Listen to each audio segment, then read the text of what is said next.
राजा महेन्द्रको शालिग निर्माण गर्ने भनेर तपाईँहरू कम्मर कसेर लाग्नु भएको छ। राजाको शालिग गणतन्त्रमा पुनर्स्थापना गर्ने त्यस्तो चाहिँ लहर केले ल्यायो तपाईँभित्र? अरू पनि हुनुहुन्छ होला, अब समिति नै छ तपाईँहरूको, किन यो आवश्यक ठान्नुभयो? ठिकै हो, तपाईँको एकदम जायज प्रश्न हो, आम नागरिकमा उब्जिन सक्ने सवाल हो, त्यसको खण्डन हामीले गर्नै पर्छ। यो कस्तो छ भने गणतन्त्र र राजा भन्ने बित्तिकै अब हामीले एकदमै धेरै ठुलो ध्रुवीकरण छ भनेर त्यो एङ्गलबाट पनि हेरिनु हुँदैन। पहिलो कुरा हाम्रो मान्यता किन भन्दाखेरि हिजो म फेरि राजाको शालिग राख्ने भनेर मलाई राजा समर्थक, राजावादी विभिन्न त्यो दृष्टिकोणले कुनै पक्षले पनि नहेरिदिन सबभन्दा त पहिला म विनम्रतापूर्ण आग्रह गर्न चाहन्छु। किनकि त्यो हाम्रो एउटा नितान्त इतिहास संरक्षण, त्यो एउटा ऐतिहासिक सम्पदा, राज्यको सम्पत्ति हो भन्ने दृष्टिकोणले हामीले त्यसलाई हेरेका छौँ।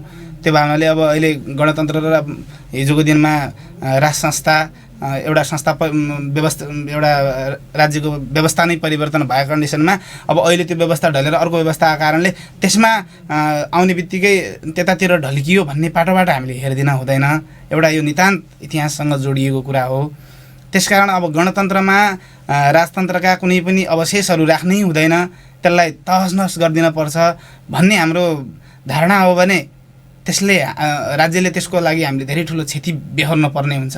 किनकि हिजोका दिनमा हिजोको शासकले जति पनि संरचनाहरू बनाएको छ, महेन्द्र हाइवे, हामी उसमा 90को स्पिडले हामी गाडी कुदाउन हामी सामर्थ्य राख्छौँ, तर त्यसको नाम लिने बित्तिकै अहिलेका राजनीतिक दलभित्र म पनि पर्छु फेरि है, अहिलेका राजनीतिक कर्मीहरू, अहिलेको गणतन्त्रवादी हामी भनौँ ल, म पनि गणतन्त्रवादी नै हो, अहिलेका हामी भनाउँदा गणतन्त्रवादीहरूले अब त्यसमा हामीले राजा आउने बित्तिकै एकदम विचलन हुने, त्यो त अब त्यसलाई विभिन्न एकदम पूर्वाग्रही ढङ्गले हेरिनु हुँदैन भन्ने हाम्रो स्पष्ट मान्यता हो। अहिलेको हाम्रो पछिल्लो माओवादी युद्धका नायक, महान नायक प्रचण्डजी हुनुहुन्छ, उहाँको पनि इतिहास रहनुपर्छ भन्ने मान्यता हो। राजाको मात्र होइन, उहाँको पनि जनताले भोलि एउटा देश नराम्रोबाट राम्रोमा गयो अथवा राम्रोबाट नराम्रोतिर ढल्क्यो, त्यसको प्रमुख योद्धा त अहिलेका नायक, त्यो योजनाका नायक त प्रचण्डजी हुनुहुन्छ। उहाँको पनि कुनै न कुनै नेपालको, जस्तो अब चितवन उहाँको गृह जिल्ला भयो, चितवनमै हुन्छ कि कहाँ हुन्छ, कुनै न कुनै ठाउँमा उहाँको पनि इतिहास रहनुपर्छ भन्ने मेरो चाहिँ मान्यता हो। कि किनकि इतिहास हो, भोलिको जनताले त्यो थाहा पाउन्, इतिहास भनेको सबैको रहनुपर्छ र संरक्षण हुनुपर्छ। त्यही पनि सेती प्रादेशिक अस्पतालमा अब आकस्मिक रूपमा शल्यक्रिया गर्नु पर्यो भने त्यहाँ ठाउँ नपाउने अवस्था, मान्छेले बाहिर जानुपर्ने र बाहिर जाँदाखेरि सरकारी भन्दा अन्यत्र जाँदा त निश्चित रूपमा महँगो हुन्छ, नेपालगञ्ज जाँदा अथवा भारत जाँदा। त्यो कम्तीमा 3वटा अपरेसन थिएटरहरू भयो, शल्यक्रिया कक्ष भयो भने अलि सहज हुन्छ र जनशक्तिको व्यवस्थापन पनि त्यही कुराले गर्न सक्यो भने त्यो राम्रो हुन्थ्यो भन्ने कुराहरू आइराखेको छ। सेती प्रादेशिक अस्पतालमा थप विभागहरू थप्ने अनि सेवा प्रभावकारी बनाउने योजना बनाउँदै हुनुहुन्छ भनेर पनि अस्ति भन्नुभएको थियो यहाँले। त्यो योजना कहाँसम्म पुगेको छ? के गर्दै हुनुहुन्छ सेती प्रादेशिक अस्पतालमा थप सुधार गर्नको लागि यहाँले? हामी सेतीलाई, यो सेती सुदूरपश्चिमकै सबैभन्दा ठुलो प्रादेशिक अस्पतालको रूपमा रहेको छ र यसमा सुदूरपश्चिमको 9 जिल्लाको या सेवाग्राहीहरू, खास गरी बिरामीहरू आउने गर्छन्। त्यसै हुनाले यसको चाप पनि, बिरामीको चाप पनि बढी छ। त्यसकारण हामीले विगतमा भित्रै कोभिड हस्पिटल चलाएको थियौँ। अहिले हामीले हाम्रो कैलाली स्वास्थ्य कार्यालयसँग जोडिएको ठाउँमै जहाँ 50 बेडको कोरोना हस्पिटल थियो, त्यहाँ फेरि 50 थप्नु 100 बेड हस्पिटल बनाएर कोरोना सम्बन्धी सबै चाहिँ मतलब कामहरू त्यता गर्ने र बाँकी कोरोनाको अलिकति प्रभाव बढ्यो भने हाम्रो सुदूरपश्चिम स्तरकै आयुर्वेद अस्पताल करिब फाइनल अवस्थामा छ र हामी त्यहाँ चाहिँ मतलब कोरोनाको उपचार गर्ने गरिकन त्यसलाई व्यवस्थित गर्ने भनेका छौँ। र यो सेती अस्पताललाई नन कोभिडका लागि खुला राख्छौँ भनेर हामीले त्यो खालको तयारी गरिरहेछौँ। त्योसँगै हामीले नागरिकका गुनासा, जिज्ञासा, प्रश्न अनि समस्याको उचित र सशक्त उठान गर्ने दिनेश एफएमको खरो प्रस्तुति कार्यक्रम नागरिक सवाल। नमस्कार आदरणीय श्रोता, स्वागत छ नागरिक सवालमा। म नारायण अवस्थी, प्रविधिमा मलाई साथ दिँदै हुनुहुन्छ आरडीजी र छोटुजुली। नागरिक सवालमा आज म दुई विषयवस्तुमा कुराकानी गर्नेछु। सर्वप्रथम प्रदेश सरकारका सामाजिक विकास मन्त्री लालबहादुर खड्कासँग कुराकानी गर्नेछु र उहाँलाई म टेलिफोन सम्पर्कमा जोड्नेछु र त्यसपछि भने पूर्वपश्चिम राजमार्ग अन्तर्गत कैलाली जिल्लाको गोदावरी नगरपालिका अतरिया चोक रहेको छ। त्यसमा ६२-६३ को जनआन्दोलनभन्दा अगाडि राजा महेन्द्रको शालिग रहेको थियो। ६२-६३ को आन्दोलनको बेला सो शालिगलाई तोडफोड गर्ने काम भइसकेपछि अहिले सो चोकमा कुनै पनि त्यस्तो संरचना नभएको स्थिति छ। तसर्थ केही व्यक्तिहरूले एउटा शालिग निर्माण समिति गठन गरेर त्यहाँ राजा महेन्द्रको शालिग ठड्याउने प्रयासको थालनी गरेका छन्। तिनै प्रयासकर्ता मध्येबाट सो समितिका अध्यक्ष हरि भट्टराईसँग मैले कुराकानी गर्नेछु 8 बजेभन्दा पछि। र त्योभन्दा अगाडि भने सुदूरपश्चिम प्रदेशका सामाजिक विकास मन्त्री लालबहादुर खड्कालाई म टेलिफोन सम्पर्कमा जोड्ने प्रयास गर्दैछु। उहाँसँग मैले सुदूरपश्चिम प्रदेशमा स्वास्थ्य सेवाको पहुँच बढाउनको लागि र स्वास्थ्य सेवालाई स्तरीय बनाउनको लागि प्रदेश सरकारको योजना के छ, उहाँ आफै पनि मन्त्री भइसकेपछि त्यो योजना के कस्तो सुधारहरू ल्याउने प्रयास गर्नुभयो, के कस्तो सुधार ल्याउने उहाँको योजना छ भनेर मैले कुराकानी गर्नेछु। उहाँसँग मैले आधा घन्टाको लागि समय मागेको हो, तर अहिले फोन गर्दाखेरि तपाईँले सम्पर्क गर्नु खोज्नु भएको टेलिफोनमा सम्पर्क हुन सकेन भनेर चाहिँ मोबाइलले भनिराखेको छ। अझै म उहाँसँग प्रयास गर्नेछु।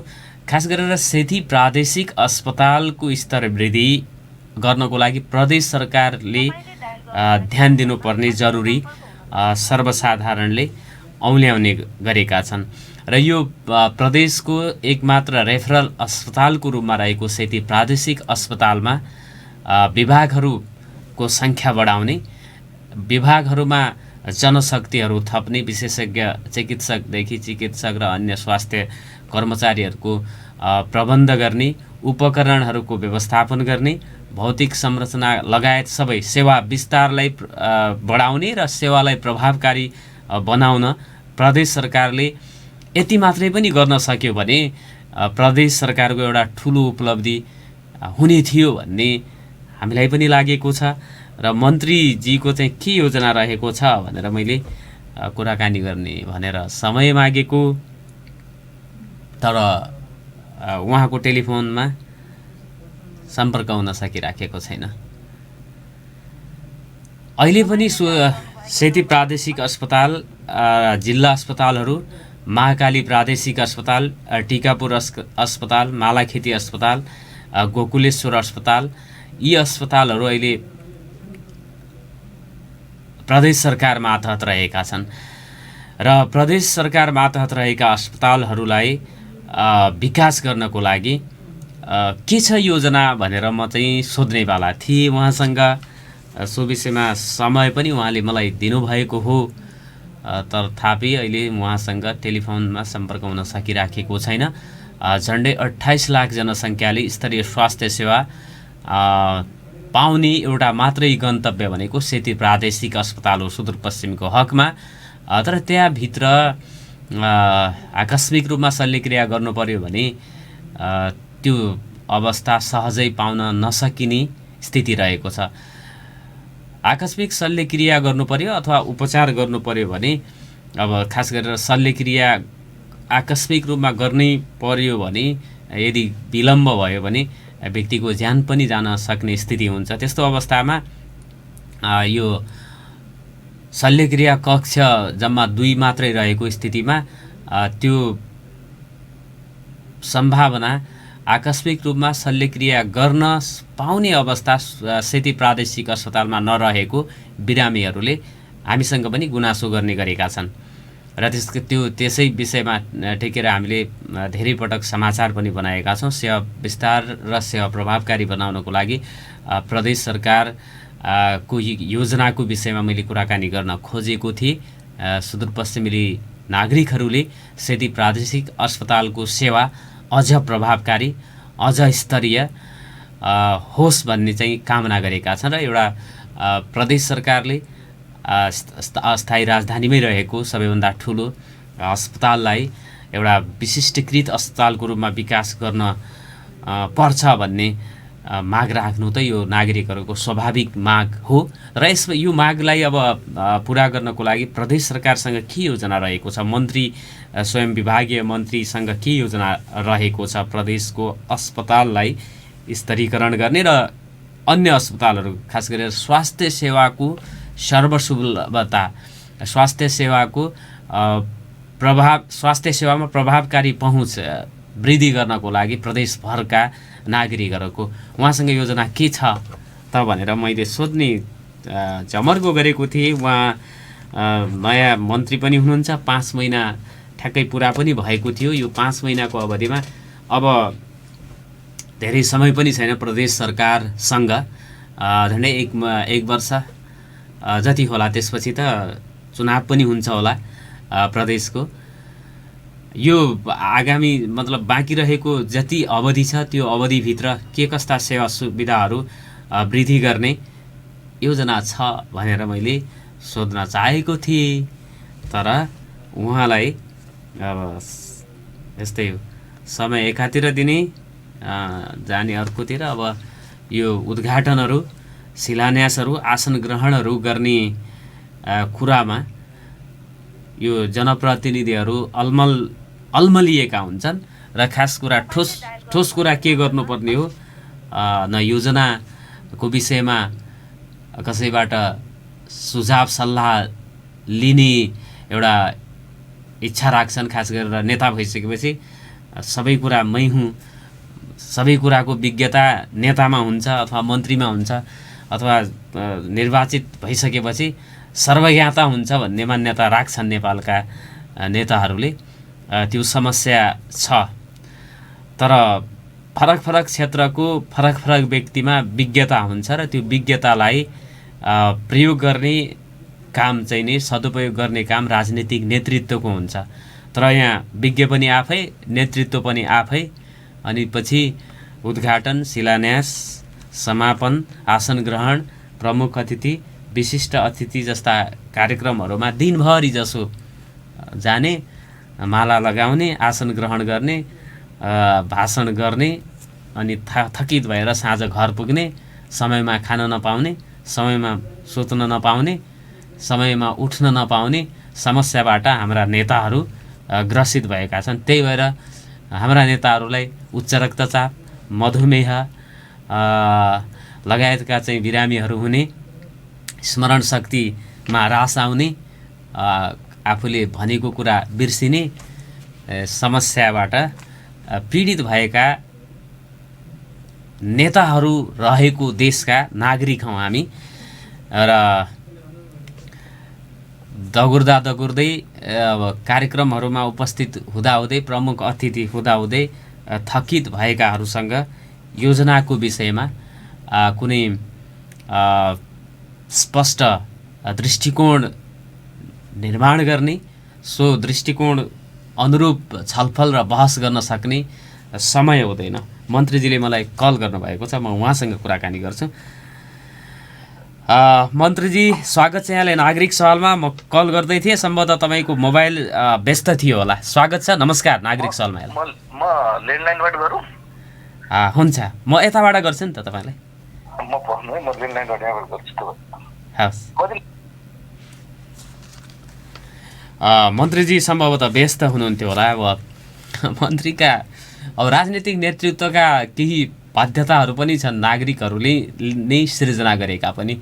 हामीले उहाँहरूलाई विभिन्न कार्यक्रम, सानातिना कार्यक्रमहरू पनि बोलाइदिने, आसन ग्रहण गराइदिने, आएन भने फेरि चाहिँ नि मनमुटाव गर्ने अथवा गुनासो गर्ने पनि गरेको हुन्छ। यो कुरा हामीले पनि अलि सुधार गर्नुपर्ने देखिएको छ। उहाँहरूको जनप्रतिनिधिहरूको समयलाई किल गर्ने काम नागरिकको तर्फबाट नि हुनु हुँदैन। यो अनुरोध गर्न चाहन्छु र हामीसँग कुराकानी गर्नको लागि सामाजिक विकास मन्त्री लालबहादुर खड्का जोडिनु भएको छ। मन्त्रीज्यू स्वागत छ यहाँलाई नागरिक सवालमा। धन्यवाद। मन्त्रीज्यू यहाँ चाहिँ अब सामाजिक विकास मन्त्री भएको पनि ठ्याक्कै 5 महिना पुरा भयो भन्ने मलाई लाग्यो होइन? हजुर। यो 5 महिनालाई फर्केर हेर्दाखेरि सामाजिक विकास मन्त्रीको रूपमा यहाँले चाहिँ के गर्नुभयो भन्ने चाहिँ बताइदिनु पर्यो नागरिकहरूलाई। हामी जति बेला सरकार पुनर्गठन भयो र म मन्त्रीको सामाजिक विकास मन्त्रालयको जिम्मेवारीमा आएँ त्यति बेला कोरोना एउटा उपसर्गमा थियो। हामी त्यो कोरोनाको चुनौती सँगसँगै यहाँ आयौँ। आइसकेपछि हाम्रा सीमा नाकाहरू अस्तव्यस्त थिए। सीमा नाकामा खास गरिकन त्यहाँको स्वास्थ्य परीक्षण गर्ने, व्यवस्थित गर्ने र उनीहरूलाई व्यवस्थित ढङ्गले पठाउने कुरामा त्यहाँको हाम्रो हेल्थ डेस्क लगायतका कुराहरू अस्तव्यस्त थिए। हामीले त्यसलाई व्यवस्थापन गर्ने प्रयत्नमा लाग्यौँ। त्योसँगै हामीले अहिले सुदूरपश्चिमका सबै जिल्लामा हामीले दोस्रो लहरमा जुन अक्सिजनको कमी झेल्यौँ, हामीले सबै जिल्लामा अक्सिजन प्लान्टलाई व्यवस्थित गर्ने गरिकन अगाडि बढ्यौँ र सम्भवतः 1-2 जिल्ला बाहेक सबै जिल्लामा अक्सिजन प्लान्ट जडान भइसकेको अवस्था छ। त्योसँगै हामीले सबै महाकाली प्रादेशिक अस्पताल, सेती प्रादेशिक अस्पताल र टिकापुर अस्पतालमा 50-50 बेडको नयाँ कोरोनाका लागि अस्पतालहरू बनाऊ। सेतीमा तयार भइसकेको अवस्था छ। टिकापुरमा पनि फाइनल भएर केही दिनमा उद्घाटनको चरणमा छ। त्योसँगै महाकालीमा पनि फाइनल अवस्थामा छ र त्योसँगै हामीले पहाडी जिल्लाहरूमा पनि कम्तीमा 10 बेडदेखि 20 बेडसम्म कोरोनालाई, त्यो पनि कोरोनाका लागि छुट्टै बनाउने वा त्यहाँ भएको भौतिक संरचनालाई नै व्यवस्थित पार्टिसन गरेर व्यवस्थित गरेर गर्ने गरिकन तयारी गऱ्यौँ। कहीँ अछाममा डोटी लगायतमा नयाँ चाहिँ मतलब बनाएका छन् र अन्य अस्पतालहरूमा त्यसैलाई व्यवस्थित गरेका छन्। हामी सबैतिर अहिले सुदूरपश्चिमका सबै जिल्लामा आइसियु र भेन्टिलेटरहरू सञ्चालन गर्ने गरी तयारीमा छौँ। हामीले 10 जना डाक्टरहरू र 10 जना नर्सिङ स्टाफलाई नेपालगञ्ज मेडिकल कलेजसँग सम्झौता गरेर अहिले ठ्याक्कै 1 महिनाभन्दा अलि धेरै दिन भयो उहाँ बेसिक तालिममा हुनुहुन्छ र अबको 1 महिना पछाडि हामी पहाडका सबै अस्पतालहरूमा आइसियु र भेन्टिलेटरहरू व्यवस्थित गर्ने काममा लाग्छौँ। त्योसँगै हामीले यहाँ ठुला चाहिँ मतलब होल्डिङ सेन्टरहरू जुन सङ्घीय सरकारले बनाउँदैछ त्यसलाई चाहिँ व्यवस्थित गर्ने कुरामा पनि हामी लाग्यौँ। त्यसो हुनाले हामी अलिक बढी स्वास्थ्यको क्षेत्रमा तयारीमा लाग्यौँ र त्योसँगै हामी शिक्षाको क्षेत्रलाई पनि सुदूरपश्चिमको शिक्षा, सुदूरपश्चिमको जुन खालको आवश्यकता हो त्यसलाई परिपूर्ति गर्ने गरिकन जानुपर्छ भनेर हामीले अहिले सुदूरपश्चिमको आफ्नै विश्वविद्यालय स्थापनाका लागि कार्यदल बनाएर हामी अध्ययनमा छौँ। चाँडै त्यो पनि तयारी गर्छौँ। त्योसँगै हामीले यो प्राविधिक शिक्षालाई प्राविधिक मात्रै होइन, प्राविधिकलाई व्यावसायिक बनाउने, प्राविधिक व्यावसायिक शिक्षा सञ्चालन गर्ने गरिकन तयारी गरेका छौँ। त्यसको पनि हामी अध्ययनमा छौँ र हामी चाँडै त्यसलाई पनि एउटा निष्कर्षमा पुर्याउँछौँ। त्योसँगै हामीले व्यावसायिक शिक्षालाई जोड दिएका छौँ। हामी एकदम छोटो सर्ट टर्मका तालिमहरू दिने तर मान्छे एकदम स्वरोजगार हुने खालका र सुदूरपश्चिमकै आवश्यकता अनुसार र उसलाई स्वरोजगारै बनाउने गरिकन अरू अन्तर मन्त्रालयहरूको बिचमा पनि समन्वय गरेर सबै स्रोतहरूलाई एकै ठाउँमा ल्याएर अब केही यो स्वरोजगारीको क्षेत्रलाई अगाडि बढाउने गरिकन हामी अगाडि बढेका छौँ र हाम्रो प्रयत्न त्यति बेला पनि जति बेला विद्यालयहरू सबै बन्द थिए, कोरोना कारणले भौतिक रूपले विद्यालयमा जान सकिने अवस्था थिएन, त्यति बेला हामीले झन्डै 550 विद्यालयभन्दा बढीमा अनलाइन क्लास सञ्चालन गर्ने गर्थ्यौँ। त्यो पनि दूरदराजका स्कुलहरूमा त्यसलाई हामीले अगाडि बढाएको थियौँ तर अहिले पछिल्लो बेला केही सहजता भइसकेपछि भौतिक रूपले पनि स्कुल सञ्चालन भइसकेको अवस्था छ। त्यसो हुनाले हामीले यी कुराहरूलाई स्वास्थ्य र शिक्षामा अलिकति बढी बल गऱ्यौँ। त्योसँगै हामीले यो 5 महिनाको अनुभवमा यसमा प्रगति भएको यहाँले ठान्नु भएको छ। अब म चाहिँ यो स्वास्थ्यको कुरा गर्दाखेरि म सेती प्रादेशिक अस्पतालको मात्रै आज कुरा गर्ने भनेर हिजो भनेको थिएँ। सेती प्रादेशिक अस्पतालमा अब आकस्मिक रूपमा शल्यक्रिया गर्नु पर्यो भने त्यहाँ ठाउँ नपाउने अवस्था, मान्छेले बाहिर जानुपर्ने र बाहिर जाँदाखेरि सरकारी भन्दा अन्यत्र जाँदा त निश्चित रूपमा महँगो हुन्छ नेपालगञ्ज जाँदा अथवा भारत जाँदा त्यो कम्तीमा 3वटा अपरेसन थिएटरहरू भयो शल्यक्रिया कक्ष भयो भने अलि सहज हुन्छ र जनशक्तिको व्यवस्थापन पनि त्यही कुराले गर्न सक्यो भने त्यो राम्रो हुन्थ्यो भन्ने कुराहरू आइराखेको छ। सेती प्रादेशिक अस्पतालमा थप विभागहरू थप्ने अनि सेवा प्रभावकारी बनाउने योजना बनाउँदै हुनुहुन्छ भनेर पनि अस्ति भन्नुभएको थियो यहाँले। त्यो योजना कहाँसम्म पुगेको छ, के गर्दै हुनुहुन्छ सेती प्रादेशिक अस्पतालमा थप सुधार गर्नको लागि यहाँले? हामी सेतीलाई यो सेती सुदूरपश्चिमकै सबैभन्दा ठुलो प्रादेशिक अस्पतालको रूपमा रहेको छ र यसमा सुदूरपश्चिमको 9 जिल्लाको या सेवाग्राहीहरू खास गरी बिरामीहरू आउने गर्छन्। त्यसै हुनाले यसको चाप पनि बिरामीको चाप पनि बढी छ। त्यसकारण हामीले विगतमा भित्रै कोभिड हस्पिटल चलाएको थियौँ। अहिले हामीले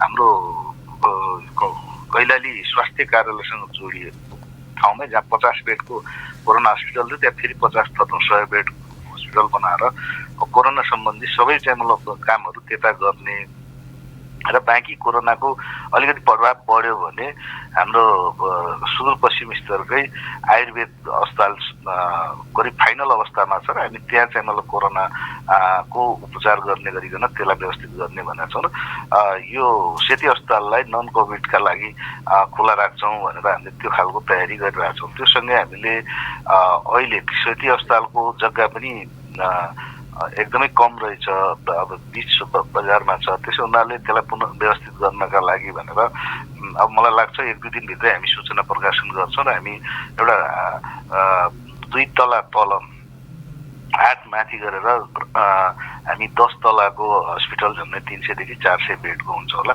त्यो डिपिआरको फाइनल रिपोर्ट आइसकेपछि हुन्छ होला। त्यसको हामी सूचना प्रकाशित गर्दैछौँ र हामी त्यो तयारीमा लागिरहेछौँ।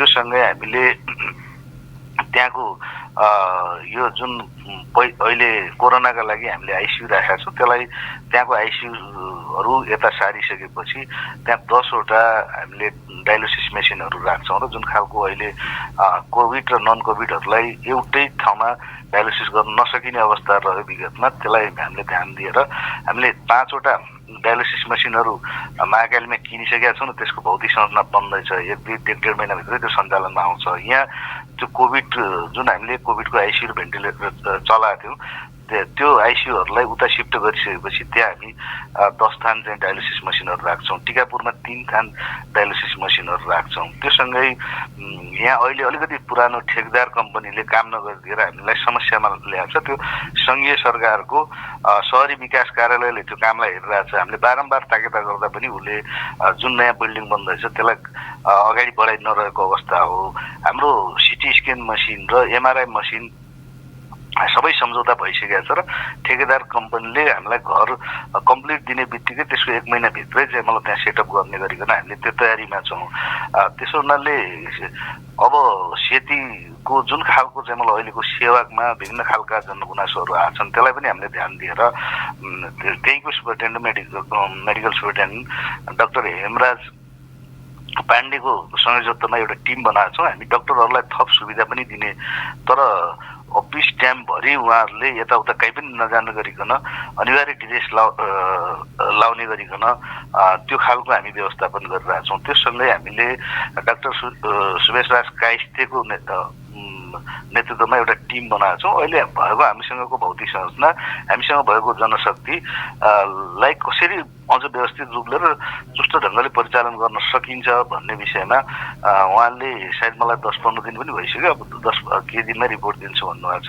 त्यो रिपोर्ट आइसकेपछि हामी नयाँ ढङ्गले त्यहाँको व्यवस्थापनलाई अगाडि बढाउने गरिकन हामी तयारी गरिरहेछौँ। त्योसँगै हामी अहिले पनि एउटा छलफलमा छौँ।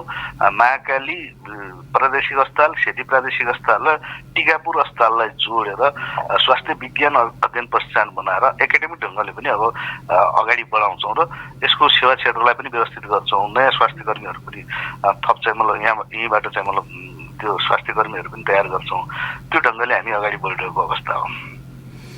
यो अहिले अब आकस्मिक शल्यक्रिया पाउन मुस्किल भएको गुनासाहरू प्राप्त भएका छन्। तपाईँलाई पनि यो गुनासाहरू पक्कै आएको हुनुपर्छ। यसलाई अब तुरुन्तै समाधान गर्नको लागि मान्छे बेखर्ची भएर अब गरिब मान्छे बिरामी अक्सर हुन्छ, उसले आउने भनेको सरकारी अस्पतालमै हो। यस्तो अवस्थामा त्यहाँ अब दुईजनाको अब त्यहाँ सेड्युल अनुसार चाहिँ शल्यक्रिया गरिनुपर्ने, तर मान्छेको आकस्मिक रूपमै गर्नु पर्यो, गरिएन केही घन्टाभित्र भने ज्यान जाने जोखिम हुन्छ। त्यस्तो अवस्थामा त गर्न सकिने त्यहाँ चाहिँ अवस्थै छैन सेतीमा। यसलाई तुरुन्तै चाहिँ समाधान गर्न के गर्नुहुन्छ? तपाईँहरूकै उसलाई ध्यानमा राखेर हामी विस्तारित स्वास्थ्य सेवा पनि सञ्चालन गर्न खोजिरहेछौँ। यहाँ त्यो खालको पनि तयारी छ। अब हामीले यो दुईटा प्रतिवेदन आइसके पछाडि हामी यो कार्यालय समयभन्दा पछाडि पनि अपरेसनका कुराहरू, अन्य स्वास्थ्य सेवाका कुराहरूलाई व्यवस्थित गर्ने गरिकन हामी त्यो तयारीमा लागेका छौँ। अरूतिर पनि एक प्रचलन छ कि साँझ बिहान खास गरिकन साँझतिर पनि अलिकति बढी चाहिँ मतलब शुल्क लिएर पनि गर्ने चलन छ। त्यसलाई हामीले पनि यहाँ त्यसको सबैको बाटो अध्ययन गरेर हामी त्यसलाई पनि व्यवस्थित गर्न खोजिरहेछौँ। तर अब यहाँ नौई जिल्लाको सबै प्रेसर सेतीमा भयो हुनाले पनि के एक खालको समस्या हो। अर्को त्यहाँको व्यवस्थापकीय ढङ्गले पनि हामीले डक्टरहरूलाई जुन खालको सुविधा, थप सुविधा दिन सक्नु पर्थ्यो त्यो नदिएको कारणले पनि अर्को समस्या हो। र अर्को स्वाभाविक रूपमा अहिले सबै जनताको गुनासो भनेको त्यहाँ रहेका डक्टरहरू पनि बाहिर निजी अस्पतालमा जाने भए हुनाले उतातिरको अलिकति बढ्ता मोह छ भन्ने खालको विषय पनि आएको छ। यो सबै विषयमा हामी छलफल गर्दैछौँ र हामी खास गरी निजी अस्पतालहरूलाई पनि कम्तीमा अफिस टाइमभित्र हाम्रा डक्टरहरूको कुनै पनि सेवा नलिनका लागि भनेर पनि हामी बसेर उहाँहरूसँग छलफल गर्दैछौँ। त्यसो हुनाले नागरिक स्तरबाट जे कुरा उठाएका छन् त्यसमा मन्त्रालय अत्यन्त सजग, अत्यन्त गम्भीर भएको छ र हामी ती गुनासाहरूलाई कम गर्ने गरिकन यसलाई व्यवस्थापनको काममा लागिरहेछौँ र त्यो तयारीमा हामी छौँ। अर्को कुरा, यो सेती प्रादेशिक अस्पतालमा के कस्ता सेवाहरू थपिएका छन्, नयाँ विभागहरू थपिएका छन्, यी कुराहरूको जानकारी नभएर पनि हामीले अन्त जानुपर्ने बाध्यता रहेको छ भन्ने गुनासाहरू पनि प्राप्त भएका छन्। सेती प्रादेशिक अस्पतालले दिने सेवा सुविधाको बारेमा अलि सूचनाहरू कम आयो। जस्तो यो किडनी फेलियरहरूको फिस्टुला बनाउन त्यो चाहिँ छ कि छैन, हामीले चाहिँ भारत गएर बनाउनु पर्यो, त्यसपछि यहाँ नियमित रूपमा डायलाइसिस पाउँछौँ कि पाउँदैन भन्ने पनि आशंका छ, हामीलाई डर छ, चिन्ता छ भन्ने कुराहरू पनि मेरो चाहिँ पोस्टमै कमेन्ट आएको थियो। के छ यो, यसलाई पनि अलिकति अपडेटेड गर्न तपाईँहरूले नसक्नु भएको हो? सेवा विस्तार भएको विषयमा पनि जानकारी नभएको रहेछ सर्वसाधारणलाई। होइन, हामीले यो कोरोना हाम्रो बढी चाहिँ मलाई ध्यान कोरोनामा केन्द्रित भयो। विगतमा हामीले कोरोनासँग सम्बन्धित कुराहरूलाई प्रचार प्रसार पनि गऱ्यौँ र त्यही चाहिँ मलाई हामी केन्द्रित भएर काम गऱ्यौँ। अहिले खोपको अवस्था, खोप चाहिँ मतलब अलिक बढाइसके पछाडि अब कोरोनाको केसहरू फेरि नभए होइन, कोरोना केसहरू पनि छन्, तर पनि अहिले अस्पतालमै आउने, त्यहीँ चाहिँ आइसोलेट हुने वा त्यहाँ ट्रिटमेन्टमा आउने मान्छेहरू धेरै कम भए हुनाले पनि अब हामी अस्पतालको अन्य सेवाहरूलाई एकदम व्यवस्थित गर्नुपर्छ भनेर लागिरहेछौँ। तर अब यो मैले अघि पनि भने सबैभन्दा हामीलाई अप्ठ्यारो यो जुन सङ्घीय सरकारको सहरी विकास मन्त्रालय अन्तर्गत जुन नयाँ बिल्डिङ बन्दैछ त्यसमा काम अत्यन्त धीमा गतिले भयो। त्यसको म्याद उहाँहरूले थप्दा अति भयो। मैले दुई तीन पल्ट ठेकदार पक्षलाई, त्यस पछाडि सहरी विकासको डी लगायतका अरूलाई राखेर भनिसके यो तपाईँहरूले स्वास्थ्यमा साह्रै असहयोग भयो, यो म्याद थप गर्ने काम नगर्नुहोस्, काम चाहिँ मलाई यसलाई सकिदिनुहोस् भने हामी त्यहाँ चाहिँ सिटी स्क्यान र एमआरआई सेटअप गरिसकेपछि यताको फेरि हामी यो जुन दुईटा कोरोनाको 100 बेड बनाउँदैछौँ त्यहाँ हामी त्यसलाई अत्यन्त व्यवस्थित बनाउन खोजिरहेछौँ। त्यहाँ त्यही पाइपलाइन, अक्सिजन पाइपलाइन विस्तारदेखि लिएर त्यहाँ आइसियु भेन्टिलेटरहरू जडान गर्नेदेखि लिएर अरू सबै उपकरणहरू जडान गरेर व्यवस्थित ढङ्गले उपचार दिने गरिकन हामी त्यो तयारी गरिरहेछौँ। त्यसमा केही दिन मलाई लाग्छ अबको 10-15 दिनमा त्यो कम्प्लिट हुने बित्तिकै हामी सुदूरपश्चिमका 3वटा अस्पतालहरूमा एकैचोटि 18वटा चाहिँ डायलिसिस मेसिनहरू सञ्चालन गर्छौँ। त्यो सँगै अब सेतीमा अझ व्यवस्थित रूपले यो फेरि मलाई धेरै प्राविधिक कुरा त थाहा छैन, तर पनि योसँग जोडिएका अरू विषयहरूलाई पनि यहीँ उपचार गर्ने गरिकन, त्यो सेवा यहीँ दिने गरिकन त्यो तयारीमा हामी छौँ। मलाई लाग्छ डाक्टर कायस्तेको र हेमराज पाण्डेको प्रतिवेदन यो महिनाभित्रै प्राप्त भइसकेपछि अर्को महिनादेखि हामी कार्यान्वयनको तहमा जान्छौँ र यसको सबै व्यवस्थापनलाई पुनर्संरचना गरेर अगाडि बढ्छौँ। मन्त्रीज्यू, अन्तमा मैले यो डाक्टर गुणराज अवस्थीले फेसबुकमै लेखेको कुरा चाहिँ तपाईँलाई सोध्न चाहे। स्वास्थ्य सेवा विभाग अन्तर्गत महाशाखाहरूबाट जुन निकायलाई जे जति बजेट कायमहरू तोकिएको छ त्यसमा तलमाथि गर्ने काम प्रदेश वा स्वास्थ्य सेवाको जिम्मेवारी पाएका मन्त्रालयबाट नहोस् भनेर लेख्नु भएको छ। निर्देशनालय र स्वास्थ्य कार्यालयहरूलाई उपलब्ध कार्यक्रम र बजेट निकासा छिटो गरिदिन अनुरोध गर्दछु पनि भन्नुभएको छ। प्रथम चौमासिक पुरा हुनै लाग्दा समेत यो चाहिँ स्वास्थ्य निर्देशनालय त्यसपछि जिल्लाका स्वास्थ्य कार्यालयहरूलाई प्राप्त हुने बजेटहरू जस्तो खोप कार्यक्रम लगायत अन्य जुन चाहिँ छ इन्सेन्टिभको कुराहरू होला त्यो चाहिँ निकासा प्रदेशको सामाजिक विकास मन्त्रालयले नदिएर त्यस्तो भएको हो कि भन्ने मलाई लाग्यो। त्यो भएको छ र त्यस्तो? होइन, त्यस्तो होइन। हाम्रो सङ्घीय सशस्त्रको जति बजेट हुन्छ त्यसलाई तलमाथि कसैले एक पैसा तलमाथि गर्न पाउँदैन, तर सबै बजेटहरू अर्थ मन्त्रालयसँग केन्द्रित हुन्छन् र त्यहाँ अर्थ मन्त्रालयले सहमति दिएर त्यसलाई तल छोडिन्जेलसम्म हाम्रो बजेटहरू मन्त्रालय कुनै पनि मन्त्रालयमा आउँदैन। अनि उहाँहरूको साउन्डमै हामीले त्यो अर्थ मन्त्रालयमा अगाडि बढाएको हो, तर त्यहाँ मन्त्री पनि परिवर्तन हुनुभयो, त्योसँगै सचिव पनि सरुवा भएपछि अलिकति ढिलाइ भएर रहेछ। तर त्यो कुरा उहाँहरूले पनि हामीसँग भन्नुभएको थिएन। हामीले अस्ति बाढी आइसके पछाडि मलाई लाग्छ ठ्याक्कै मलाई डेट त याद भएन, बाढी को आइसके पछाडि एउटा भर्चुअल सबै स्वास्थ्य कार्यालयसँग मैले उहाँहरूलाई भनेर भर्चुअल मिटिङ गरेका थियौँ। त्यो भर्चुअल मिटिङमा स्वास्थ्यका प्रमुखहरूले कुरा ल्याउनु भयो, हाम्रो यो खोप ढुवानी लगायतको सशस्त्रको बजेट चाहिँ आएको छैन भनेर। हामी मन्त्रालय त्यसै दिनदेखि लाग्यो र त्यसको 2 दिन उहाँले त्यो जुन मैले पनि हेरेँ उहाँले जुन फेसबुकमा हाल्नुभयो त्योभन्दा अगाडि बजेट चाहिँ उहाँहरूको अर्थ मन्त्रालयले निकासा गरिसकेका थियो। म त्यही अर्थ मन्त्रालयमा आफै गएर मन्त्रीज्यूलाई यो हो बजेट भनिसकेपछि उहाँ क्लियर हुनुभयो, उहाँले त्यसलाई प्रक्रियामा अगाडि निकासाको प्रक्रियामा अगाडि बढाइसकेका थियो। मैले त्यो कुरा उहाँलाई जानकारी पनि गराएको हो। तर पछि अब उहाँले मैले त्यो उसमा देखेँ, सामाजिक सञ्जालमा देखेँ, मेरो हिजो मात्रै पनि उहाँलाई मैले बोलाएर कुरा गरेको थिएँ के हो त भन्दा होइन 1-2टा 10-15 लाखको कुनै एउटा बजेट छुट भएको छ भन्नुभएको थियो। मैले तुरुन्तै हाम्रो एकाउन्टलाई तपाईँहरू गएर हेर्नुहोस् कहाँ छुट्या रहेछ, प्राविधिक रूपले छुट्या कुरालाई त्यसलाई व्यवस्थापन गर्नुहोस् भनेको छु। त्यसो हुनाले यो अलिकति यो अर्थमन्त्री अर्थ सचिव दुइटै फेरबदल भएका कारणले अलि ढिलाइ चाहिँ भएको हो। तर त्यो बजेटलाई कसैले चाहेर पनि, अर्थमन्त्रीले चाहेर पनि, यहाँको मुख्यमन्त्रीले चाहेर पनि वा क्याबिनेटले चाहेर पनि तलमाथि गर्न सक्दैन। त्यो जुन सशस्त्र बजेट हुन्छ, जुन शीर्षकमा आएको हुन्छ, जुन कार्यालयलाई आएको हुन्छ त्यो बजेट त्यहीँ जान्छ। त्यसो हुनाले त्यो तलमाथि हुने त कहीँ प्रश्नै हुँदैन। मैले भने अघि ढिलाइ भएको कारण के भने अर्थमन्त्री पनि फेरिनु भयो अनि त्यसपछि सचिव पनि फेरिनु भयो। त्यो 2टा सचिव र अर्थमन्त्रीको कारणले अलिकति ढिलाइ भएको मात्रै हो।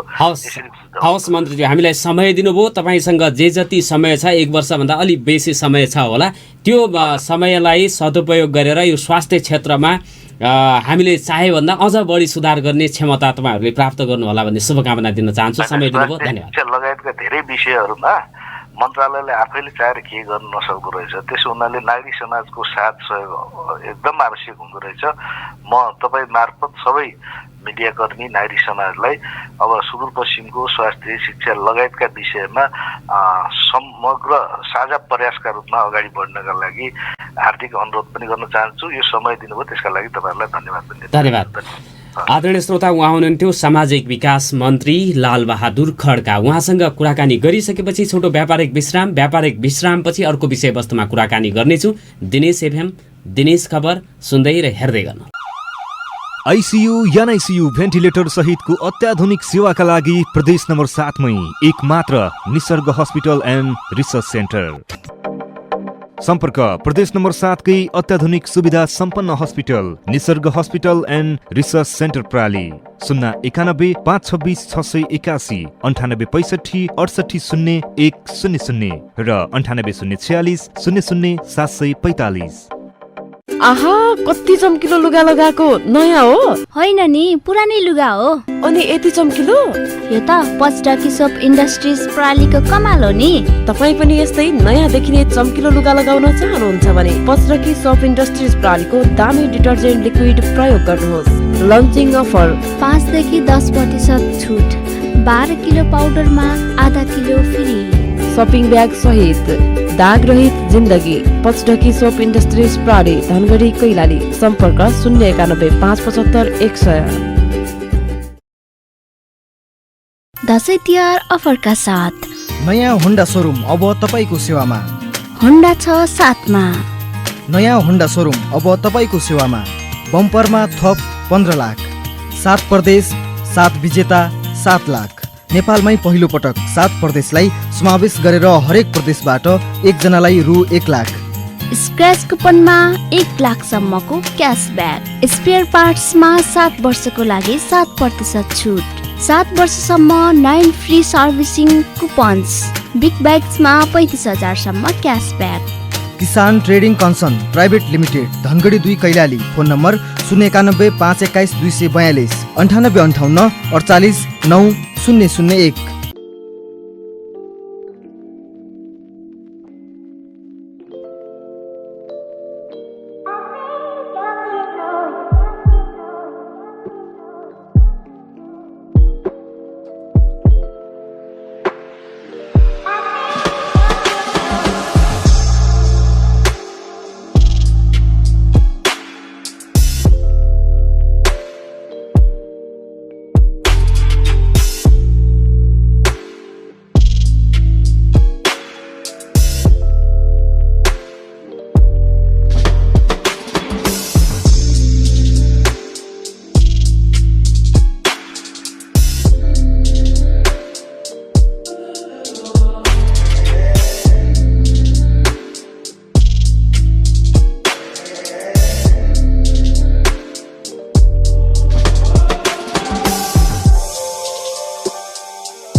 स्यानको काटी रोड। हाम्रो यहाँ होम डेलिभरीको पनि व्यवस्था छ।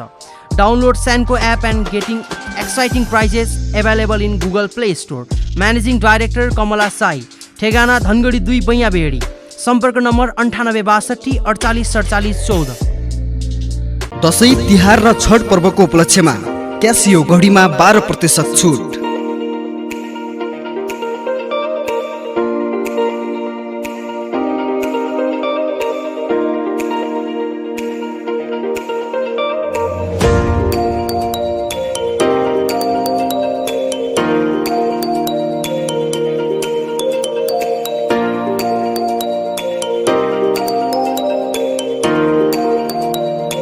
Dinesh trading house main road Dhangadhi.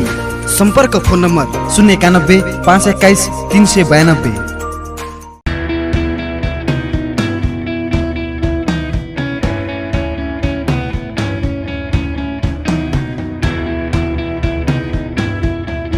पुनः स्वागत छ आदरणीय श्रोता। नागरिक सवालमा अब भने म कुराकानी गर्न गइराखेको छु अतरियाका स्थानीय युवा हरिदत्त भट्टराईसँग। उहाँ राजा महेन्द्रको शालिग पुनर्निर्माण समितिको अध्यक्ष पनि हुनुहुन्छ। 62-63 को आन्दोलनको क्रममा अतरिया चोकमा रहेको राजा महेन्द्रको शालिग तोडफोड गरिएको थियो र त्यस यता त्यहाँ केही पनि छैन। कहिले लाली चाउचाउको होर्डिङ बोर्डहरू लगाउने काम हुन्छ, कहिले केही अब त्यस्तै अवस्थामा रहेको छ चोक। त्यो चोकमा पुनः राजा महेन्द्रको शालिग बनाएर त्यसमा नेपालको नक्सा सहितको अलि फरक ढङ्गले त्यसलाई अलि सौन्दर्यकरण गर्ने भन्ने पनि उहाँहरूको योजना रहेको भर्खरै मलाई बताउनु भएको छ। उहाँसँग म कुराकानी गर्न गइराखेको छु। हरिजी स्वागत छ। धन्यवाद सर। र हाम्रा सम्पूर्ण श्रोताबिन र दिनेश पेज हेरेर बस्नुभएका सम्पूर्ण दर्शकहरूलाई पनि म बिहानीको हार्दिक नमस्कार गर्न चाहन्छु। हरिजी, यो अब राजा महेन्द्रको शालिग निर्माण गर्ने भनेर तपाईँहरू कम्मर कसेर लाग्नु भएको छ। राजाको शालिग गणतन्त्रमा पुनर्स्थापना गर्ने त्यस्तो चाहिँ लहर केले ल्यायो तपाईँभित्र? अरू पनि हुनुहुन्छ होला, अब समिति नै छ तपाईँहरूको। किन यो आवश्यक ठान्नुभयो? ठिकै हो, तपाईँको एकदम जायज प्रश्न हो, आम नागरिकमा उब्जिन सक्ने सवाल हो, त्यसको खण्डन हामीले गर्नैपर्छ। यो कस्तो छ भने गणतन्त्र र राजा भन्ने बित्तिकै अब हामीले एकदमै धेरै ठुलो ध्रुवीकरण छ भनेर त्यो एङ्गलबाट पनि हेरिनु हुँदैन। पहिलो कुरा हाम्रो मान्यता किन भन्दाखेरि हिजो म फेरि राजाको शालिग राख्ने भनेर मलाई राजा समर्थक, राजावादी विभिन्न त्यो दृष्टिकोणले कुनै पक्षले पनि नहेरिदिन। सबभन्दा त पहिला म विनम्रतापूर्ण आग्रह गर्न चाहन्छु, किनकि त्यो हाम्रो एउटा नितान्त इतिहास संरक्षण, त्यो एउटा ऐतिहासिक सम्पदा, राज्यको सम्पत्ति हो भन्ने दृष्टिकोणले हामीले त्यसलाई हेरेका छौँ। त्यो भावनाले अब अहिले गणतन्त्र र हिजोको दिनमा राज संस्था एउटा व्यवस्था, एउटा राज्यको व्यवस्था नै परिवर्तन भएको कन्डिसनमा अब अहिले त्यो व्यवस्था ढलेर अर्को व्यवस्था आएको कारणले त्यसमा आउने बित्तिकै त्यतातिर ढल्कियो भन्ने पाटोबाट हामीले हेरिदिन हुँदैन। एउटा यो नितान्त इतिहाससँग जोडिएको कुरा हो। त्यसकारण अब गणतन्त्रमा राजतन्त्रका कुनै पनि अवशेषहरू राख्नै हुँदैन, त्यसलाई तहसनहस गरिदिन पर्छ भन्ने हाम्रो धारणा हो भने त्यसले राज्यले त्यसको लागि हामीले धेरै ठुलो क्षति बेहोर्न पर्ने हुन्छ। किनकि हिजोका दिनमा हिजोको शासकले जति पनि संरचनाहरू बनाएको छ, महेन्द्र हाइवे, हामी उसमा 90को स्पिडले हामी गाडी कुदाउन हामी सामर्थ्य राख्छौँ, तर त्यसको नाम लिने बित्तिकै अहिलेका राजनीतिक दलभित्र म पनि पर्छु फेरि है, अहिलेका राजनीतिक कर्मीहरू, अहिलेको गणतन्त्रवादी हामी भनौँ ल, म पनि गणतन्त्रवादी नै हो, अहिलेका हामी भनाउँदा गणतन्त्रवादीहरूले अब त्यसमा हामीले राजा आउने बित्तिकै एकदम विचलन हुने, त्यो त अब त्यसलाई विभिन्न एकदम पूर्वाग्रही ढङ्गले हेरिनु हुँदैन भन्ने हाम्रो स्पष्ट मान्यता हो। किनकि राजा महेन्द्र हाइवे जहाँ पनि नामाकरण छ, उल्लेख छ, अनि त्यही राजाको एउटा जे जस्तो भयो भने हिजो पनि राज्यकै कोषबाट बनाएको भयो भने पनि एउटा बृहत दीर्घगामी सोचले एउटा पूर्व पश्चिम जोड्ने राजमार्ग बनाइदिने राजाको एउटा सामान्यतया हामी ल्याएर राजा राख्न त होइन नि, त्यसमा हामीले शालिग राख्ने बित्तिकै राजा आइहाल्छ, राजा पुनर्स्थापना भइहाल्छ भन्ने सोच चाहिँ राख्नु भएन हामीले। त्यो सोच कदापि पनि होइन। तर त्यो त अब राजा राख्ने नराख्ने भन्ने अलग प्रसङ्ग भयो, राजा आवश्यक छ छैन भन्ने त्यो एउटा अलग पाटोको विषय हो। अब त्यो विषयमा कुनै दिन चर्चा परिचर्चा गरौँला, त्यो अलग विषय हो। राजा आवश्यक छ कि गणतन्त्र आवश्यक छ कि के छ कस्तो छ भन्ने कुरा हाम्रो फरक विषय भयो। तर अहिलेको आवश्यकता भनेको तपाईँहरूले त्यहाँ जुन चाहिँ महेन्द्र राजमार्गको पश्चिमपट्टि, अब त्यसपछि महेन्द्रनगरको खण्ड छोडेर अत्रिया चौराहा चोक छ, जहाँ पूर्व पश्चिम उत्तर दक्षिण जोड्ने बाटा छन्, सडकहरू छ, त्यहाँ पहिला पनि राजा महेन्द्रको शालिग थियो, त्यसलाई फेरि पुनर्निर्माण गरौँ, यसले राम्रै हुन्छ, इतिहासको संरक्षण पनि हुन्छ, सौन्दर्यीकरण पनि हुन्छ भन्ने हो। यस्तो भयो। अब त्यहाँ दैनिक त्यही बाटो हेरिने भयो, हेर्नुहोस् होइन। अब इतिहास भनेको प्रतिबिम्ब हो कि हिजोको प्रतिबिम्ब हो तपाईँको, हेर्नुहोस्। जस्तो अब हिजोको इतिहासकार, हिजोको शासक त्यहाँनिर ढलेको एकदम जीर्ण अवस्थामा देख्दाखेरि हिँड्दाखेरि मन चसङ चसङ चसङ चसङ सधैँ भइरहने भयो। एउटा अतरिया क्षेत्रलाई नै कुरूपको अवस्था भएको अवस्था भयो कि यत्रो 4 वर्ष भइहाल्यो, स्थानीय निकाय निर्वाचन भएको 4-4.5 वर्षै हुन थालिसक्यो। त्यो अवस्थामा पनि अब त्यहाँ कहिलेकाहीँ अब प्राइभेट विज्ञापनकर्ताहरू ल्याएर राखिदिने, कहिले केही त्यसको उचित सम्वर्धन नभएको कारणले गर्दा अब हामीले यतिन्जेलसम्म यो योजना चाहिँ हाम्रो पहिलेदेखिको नै थियो, मनमा खट्किरहने भयो, बनाउन पाए हुन्थ्यो, कसैले बनाइदिए हुन्थ्यो भनेर 2-4जनालाई त हामीले योभन्दा 2-3 वर्ष अगाडि आह्वान पनि गऱ्यौँ। लाग्ने स्रोत कति हुन्छ, 1.5-2 लाख रुपियाँ 2-2.5 लाख रुपियाँ हामी व्यक्तिगत तरिकाले हुन्छ कि 2-4जना साथीभाइहरूसँग सरसाफट गरेर हुन्छ कि ल बनाइदिनुहोस् भनेर अहिलेकै सत्ताधारी साथीहरूलाई पनि भनेको, बनाइदिनुहोस्, आह्वान गरिदिनुहोस्। अब कसैले चासो नदिइसकेपछि अतरिया क्रुप हुनबाट हामी हेर्न सकेनौँ। हामीले त्यो हाम्रो मनले मानेन, हृदयले मानेन, किनकि एउटा हामी सामाजिक व्यक्तित्व, अब समाजमा पनि हामी केही गर्नुपर्छ, अलिकति समाजसेवा गर्नुपर्छ भन्ने लागेको मान्छे त्यो देख्न नसकेका कारणले एउटा कुरूप अवस्थामा रहेको पार्कलाई, राजा महेन्द्रको शालिगलाई, त्यसलाई जस्तो थियो पूर्वता जस्ताको त्यस्तै यो नयाँ निर्माण पनि होइन। हामीले त्यसमा पहिला कुनै पनि थिएन, अब कुनै नयाँ चोकमा हामीले ल्याएर राजाको मूर्ति स्थापना गर्न पनि होइन। जे पुरानो थियो, हिजोका दिनमा राज्य द्वन्द्वकालमा छँदै गर्दाखेरि विभिन्न एयरपोर्टहरू भत्काइए, स्कुलहरू भत्काइए, स्वास्थ्य संस्थाहरू भत्काइए, विभिन्न भौतिक पूर्वाधारहरूको क्षति भयो। लगभग राज्यले केही बाँकी रह्यो भने पनि केही अधिकांश मात्रामा त्यसलाई पुरा गरेको अवस्था छ। तर अब शालिग पनि हाम्रो सोचाइअनुसार, मलाई लाग्छ आम नागरिकको सोचाइअनुसार त्यो पनि एउटा राष्ट्रिय सम्पदा सूची अन्तर्गतकै हो, राष्ट्रियको सम्पत्ति नै हो। किनकि यस्ता जस्तो हिजोका दिनमा जति छन् अवशेषहरू मेटाउँदै जाने हो भने हाम्रो अस्तित्व, पहिचान, राष्ट्रियता कहाँ रहन्छ त भन्ने कुरा हो। जस्तो अब आज गणतन्त्रका कुनै मान्छेहरूले अथवा गणतन्त्रवादीहरूले अहिलेका मेन नेताहरूले भनौँ न, प्रमुख दलका प्रमुख नेताले केही कसैको अहिलेको ल शहीदकै कसैको शालिग बनाऊ भनेर बनाउलान् पनि।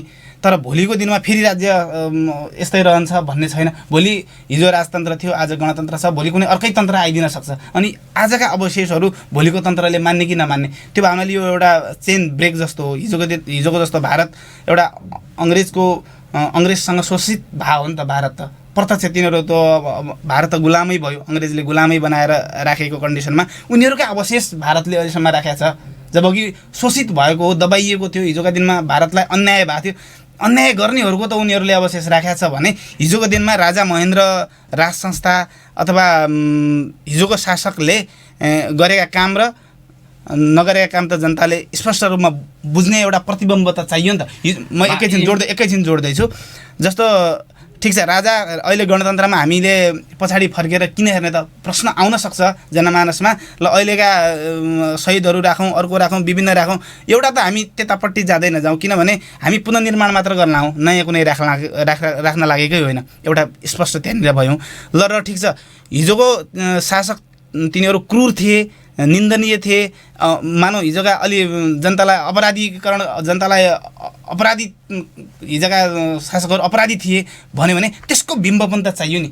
भोलिको जनताले, भोलिको पुस्ताले बुझ्नु पऱ्यो नि त हिजोको शासक नराम्रो थियो है, त्यसको प्रतिबिम्बका रूपमा यहाँ अहिलेसम्म शालिग छ या होइन भने आफै छोड्न दिनु पर्यो नि त। उसले व्याख्या गर्ला, इतिहासलाई बुझ्ला, त्यो जिम्मा त भोलिको पुस्तालाई हो। चित्रण गर्छ भन्ने कुरा। त्यही भएर हो यहाँ अहिले डर म स्पष्ट रूपमा भन्दैछु। जस्तो प्रतिक्रियावादी तत्त्वहरूले अहिले यो राख्ने त्यो राख्ने, अहिले कहीँ अधिकांश जनता त सम्पूर्ण सपोर्टर छन्। उहाँहरूलाई एकदम म हृदयदेखि नमन गर्न चाहन्छु। सम्पूर्णले एकदम गुड मेसेज दिनुभएको छ, हामीलाई हौसला प्रदान गर्नुभएको छ। उहाँहरूको हौसलाले गर्दा हामी आँट जमर्को गरिरहेछौँ।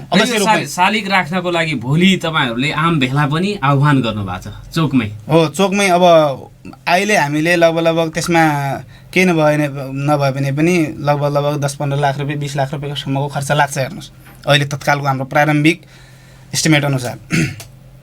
म एकैछिन पछाडिको कुरा पनि थोरै जोड्न चाहेँ यहाँनिर।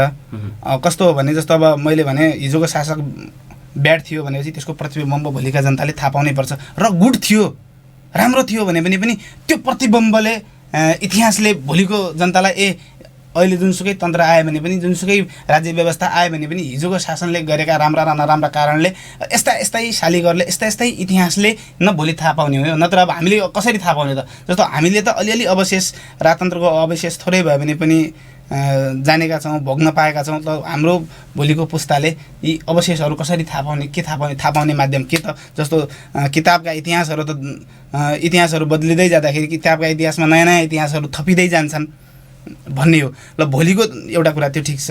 अब त्यो कारणले पनि प्रतिबिम्ब रहिरहन पर्छ भन्ने हाम्रो पूर्ण मान्यता हो।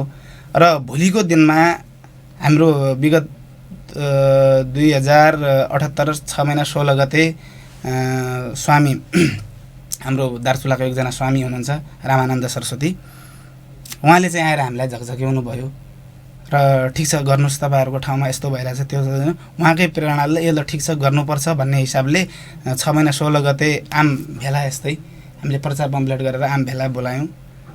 त्यो आम भेलाबाट मलाई जिम्मेवारी प्रदान गर्नुभयो, मेरो टिमलाई जिम्मेदारी प्रदान गर्नुभयो। त्यही भेलाको जिम्मेदारी अनुसार भोलि 1 कार्तिक 16 गते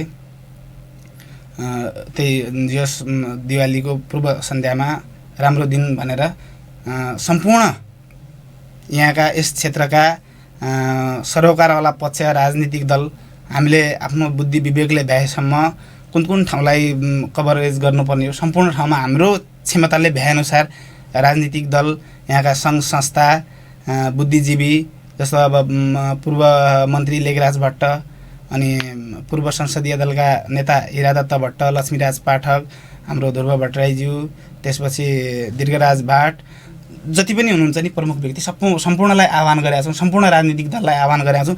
केही छ भोलिको दिनमा कुनै पार्टीबाट पनि अवरोध नहोस्। ल तपाईँहरूले अवरोध गर्ने तपाईँको अरू कुनै मनस्थिति छ, नगरपालिकालाई, प्रशासनलाई, सडकलाई हामीले सम्पूर्णलाई भोलि पत्रचार गरेका छौँ, आइदिनुहोस्। भोलि सम्पूर्ण जनताले यो त अब व्यक्तिगत त न मेरो क्षमता छ न अरू कसैको छ, कसैले सक्ने होइन, किनकि यो सार्वजनिक सम्पत्ति हो। मैले व्यक्तिगत बनाउँछु भन्दाखेरि पनि मैले व्यक्तिगत किन बनाउने त? मेरो मात्र त होइन अतरिया चोक, अनि राजा महेन्द्र मेरो मात्र होइन, जति पनि छन्, जति करोड नेपाली जनता छन् सम्पूर्णको राजा हो नि त हिजोको दिनमा। अहिलेका प्रधानमन्त्री शेरबहादुर देउवा एउटा व्यक्तिका प्रधानमन्त्री होइन नि त, सम्पूर्णका हुन्। त्यो भावनाले चोक भनेको त सम्पूर्णको साझा हो। अब कसै एकजना व्यक्तिले बनाएर पनि यसमा भोलि आम जनसमुदायको यसमा रकम जुट्न सक्छ। आम सरोकारको विषय हो। नेपालको संविधानले पनि के भनेको छ भने धारा 48 को घ बमोजिम हरेक सम्पत्तिको, सार्वजनिक सम्पत्तिको संरक्षण गर्नु हरेक नागरिकको दायित्व रहन्छ। त्यही दायित्वमा त्यही संरक्षण गर्ने क्रममा भोलि त्यहाँ रकम जुट्न सक्छ कि जुट्नुपर्छ। उहाँहरूले यति उत्साहित हामीलाई हौसला प्रदान गर्नुभएको छ, उहाँहरूले पनि रकम दिनुहुन्छ, बनाइदिनुहुन्छ। हामी त खालि एउटा नेतृत्व गरिदिने मात्र, एउटा ल गरौँ है भनिदिने मात्र, बनाउने त उहाँहरूले नै हो। उहाँहरूले त्यो रकम जुटाइदिनुहुन्छ भनेर भोलि उहाँहरूले जुटेको रकम हामीले कलेक्सन गरेर भोलि मूर्तिकै लागि 10 लाख रुपियाँ छ, ढलोटको तामा पित्तलकै पञ्चधातु मिलाएर ढलोटको मूर्ति बनाउने भन्ने निर्णय भएको छ अहिलेसम्म। त्यसका लागि 10-12 लाख रुपियाँ त हाम्रो मूर्तिमा लागिरहेछ, शालिगमा लागिरहेछ भोलि। अनि त्यसै अनुसारले पछाडि त्यस्तै ढलोटकै नेपालको चुच्चे नक्सा बनाउने भनेका छौँ। अनि त्यसको वरिपरि एउटा फाउन्टेन, पानीको झरना जस्तो फोहरा हुन्छ नि, त्यो बनाउने निर्णय गरेका छौँ। यो बनाउँदै गर्दा भोलि कुनै पनि राजनीतिक दलबाट, राजनीतिक दलका भातृ सङ्गठनहरूबाट, कुनै पनि सङ्घ संस्थाबाट अवरोध नआओस्, जनताको पैसा त्यत्तिकै खेर नजाओस् भन्ने हिसाबले तपाईँहरूको कसैको केही मनमा अथवा व्यक्तिगत हिसाबले, संस्थागत हिसाबले तपाईँहरूको केही भन्नु छ भने भोलि मिति 2078 7 महिना 16 गतेका दिन हामीले कार्य शुभारम्भ भनेर नामाकरण गरेर आम सरोकारवालाहरूलाई हाम्रो क्षमताले भए जति जसलाई उ गर्नुपर्ने हो। र जो छुट्नु भएको छ, जो हामीले ज्ञान अज्ञानतावश अथवा काम गर्दै जाँदाखेरि हाम्रो दिमागको क्षेत्र त्यहाँसम्म नभ्याएर छुट्नु भएको होला, जस त्यहाँलाई पनि हाम्रो दिनेश आजको यस कार्यक्रम मार्फत सुन्नुहुन्छ, सुनिराख्नु भएको छ र सुन्नु भयो भने पछि पनि जस्तो 2-4 घन्टा अथवा आजको दिनभरिमा पनि कतिखेर पनि सुन्नुहुन्छ भने भोलि सम्पूर्णको सरोकारको विषय हो। यसैलाई निमन्त्रणा सम्झेर भोलि हामीलाई सल्लाह सुझाव के गर्ने, के नगर्ने, कसो गर्ने, के गर्दा बेटर, गरेको काम राम्रो हो भने आएर हौसला बढाइदिनु होला, नभए आफ्नो प्रतिक्रिया जनाइदिनु हुनेछ भन्ने एकदम निमन्त्रणासहित हार्दिक अनुरोध गर्न चाहे मैले। अत्रिया चोकमै बोलाउनु भएको छ। समय त्यही समय 9 देखि 10 बजेको बिचमा भनेको छौँ। बिहान हाम्रो अलिकति हवन समनको कार्यक्रम पनि छ, किनकि जो जस्तो भयो भने पनि शालिग भन्ने बित्तिकै कसै न कसैको प्रतिमा हो। हिजोको दिनमा त्यसमा घन लागे, विभिन्न हिसाबका ढुङ्गामुढा लागे। अब जे भयो भने पनि अब हामी हिन्दू धर्मप्रति आस्थावान भनौँ अथवा आस्थावान व्यक्तिहरूले अब त्यसलाई पनि अलिअलि मध्यनजर गर्नुपर्ने जस्तो लाग्यो, किनकि राजा महेन्द्रको पनि त जे जस्तो भने उसको शालिगमा ढुङ्गा बजारिँदै गर्दा हिजोको दिनको शासकै हो, केही न केही पनि महान आत्मा हो नि त। जे भयो भने त्यति प्रमुख, जे जस्तो राम्रो काम गरे पनि नराम्रो काम गऱ्यो भने देशको प्रमुखै हुने किसिमको जो भयो भने पनि एकदम महान मान्छे नै हुन्छ। जस्तो भयो भने पनि राम्रो हिसाबले जाओस् या नराम्रो हिसाबले जाओस् महान मान्छे नै हो। जस्तो उसको शालिगमा हिजो उसैले आफूले डिजाइन गरेको महेन्द्र राजमार्गको मौकामा अवस्थित आफ्नो शालिगमा ढुङ्गा बजारिँदै गर्दा, त्यहाँ घन बजारिँदै गर्दा, अर्को बजारिँदै गर्दा अलिकति त्यो ठाउँ नै अलि अपवित्र भाव हुन सक्छ भन्ने हिसाबले भोलि बिहान एकछिन 1-1.5 घन्टाको हवन र शान्तिपाठको कार्यक्रम राखेका छौँ। त्यसपछि हाम्रो फर्मल कार्यक्रम, सल्लाह आदान प्रदान, एउटा कन्फरेन्स जस्तो। अहिलेसम्म तपाईँहरू चाहिँ के अरे चाहिँ हर्षित हुनुहुन्छ, तपाईँलाई सहयोग गर्ने कुराहरू आइराखेको छ, हौसला प्राप्त भइराखेको छ सर्वसाधारण सबैबाट, राजनीतिक दलहरू, नेताहरू सबैबाट, अगुवाहरूबाट? अहिलेसम्मको हाम्रो मौखिक जानकारी अनुसार जुन ठाउँमा हामीले भनिरहेछौँ एकदम राम्रो सराहनीय कार्यक्रम भनेर, जहाँ पनि जस्तो हामी कुनै अभियानका साथीहरू गयौँ, होटलमा चियापान गऱ्यौँ, मतलब बस्दाखेरि चिया पिउँदै गर्दाखेरि नै हजुर अभियानकर्ता पैसा तिर्नु पर्दैन, ल ठिकै छ, हामी एकदम हर्षित छौँ भनेर एक किसिमको यो सम्मान प्रकट गर्ने एउटा माध्यम के। त्यसबाट पनि हामी जुन ठाउँमा हामीले सबै लगभग अतरियातिर सम्पूर्ण ठाउँमा उगेर चाहिँ ल चाहिने पैसा कति हुनु म सक्ने जति चाहिँ लैजानु आफै भनिराख्नु भएको छ, आफै भनिराख्नु तयार छु। हिजोको दिनमा पनि लगभग धेरैले कमिटमेन्ट गर्नु भएको छ।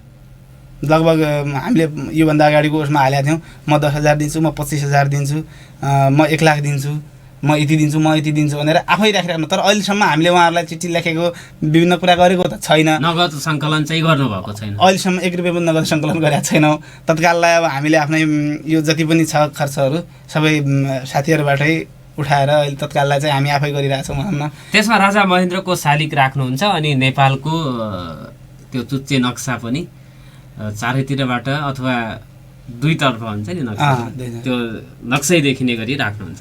त्यो राख्ने हामीले योजनामा छ। त्यसका लागि के कति बजेट लाग्छ भन्ने कुरा तय भइसकेपछि अनि कसरी उठाउने भन्ने कुरा पनि लगभग भोलि तपाईँहरू तय गर्नु हो। भोलि अब कस्तो हो भने अहिलेसम्म हामीले नगद किन नउठाएको भन्नुभन्दा आफैमा यो गलत योजना त हुँदै होइन, किनकि त्यसमा हाम्रो भित्रबाट कुनै एङ्गलको कुनै ठाउँबाट पनि भनेको छैन। तर कदम कदाचित एउटा साइड हामीले राखेको हो, किनकि भोलि ठिक छ कसै साथीहरूको सुझाव आउन सक्छ, फरक मत आउन सक्छ कि भन्ने हिसाबले मात्र हामी रोकिएर अहिलेसम्म हामी नगदतिर। हाम्रो निर्धारित समय सकियो, यो समय संवादको लागि हामीलाई समय दिनुभयो, यसको लागि धन्यवाद छ र तपाईँहरूको कामको म पनि सम्मान गर्न चाहन्छु। सफलताको शुभकामना छ। ल धन्यवाद। हाम्रा कुरा सम्पूर्ण श्रोतामाझ एउटा म सानो एउटा थपिहाल्नु 1 सेकेन्डभित्रै। यहाँहरूले मेरो कुरा राखिदिनु, सम्पूर्ण जनतामाझ राखिदिनु भयो, यहाँलाई धन्यवाद। र म इतिहासको संरक्षकको इतिहास रहनुपर्छ मान्यता हो र म सानो 1 मिनटको लागि म यहाँ एफएमसँग समय मागेँ। मेरो अर्को मान्यता के हो भने अहिलेको हाम्रो पछिल्लो माओवादी युद्धका नायक महान नायक प्रचण्डजी हुनुहुन्छ, उहाँको पनि इतिहास रहनुपर्छ भन्ने मान्यता हो। राजाको मात्र होइन, उहाँको पनि जनताले भोलि एउटा देश नराम्रोबाट राम्रोमा गयो अथवा राम्रोबाट नराम्रोतिर ढल्क्यो, त्यसको प्रमुख योद्धा त अहिलेका नायक, त्यो योजनाका नायक त प्रचण्डजी हुनुहुन्छ। उहाँको पनि कुनै न कुनै नेपालको जस्तो अब चितवन उहाँको गृह जिल्ला भयो, चितवनमै हुन्छ कि कहाँ हुन्छ, कुनै न कुनै ठाउँमा उहाँको पनि इतिहास रहनुपर्छ भन्ने मेरो चाहिँ मान्यता हो कि, किनकि इतिहास हो। भोलिको जनताले त्यो थाहा पाउन्, इतिहास भनेको सबैको रहनुपर्छ र संरक्षण हुनुपर्छ। त्यही पनि हाम्रो महेन्द्र राजा राज संस्था र उहाँहरूको योगदानको बारेमा मैले अहिले यहाँ चर्चा गर्न सकिनँ, समय कम थियो। जस्तो अब किन रहनुपर्छ किन नरहनुपर्छ यसका लागि धन्यवाद। यो समयको लागि धन्यवाद छ। भोलि अर्को विषयवस्तु र प्रसङ्गमा कुराकानी गर्न आउनेछौँ। बिदा दिनुहोस्। नमस्कार, शुभ दिन।